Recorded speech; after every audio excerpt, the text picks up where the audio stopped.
بسم اللہ الرحمن الرحیم۔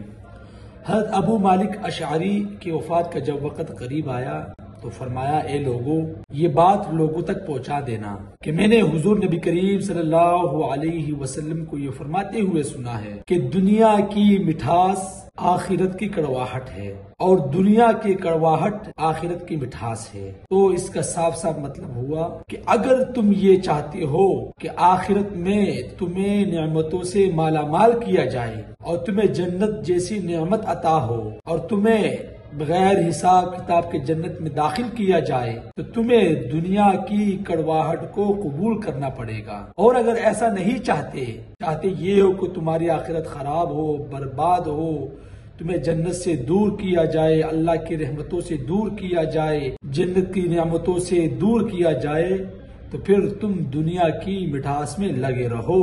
اگر یہ چاہتے ہو کہ آخرت کی مٹھاس تمہیں نصیب ہو، اس کا چکنا تجھے نصیب ہو جائے، تو تمہیں دنیا کی کڑواہٹوں کو برداشت کرنا پڑے گا، وگرنہ بربادی تو تمہارا مقدر ہے ہی۔ اللہ سے دعائے اللہ عمل کی سمجھ کی توفیق عطا فرمائے۔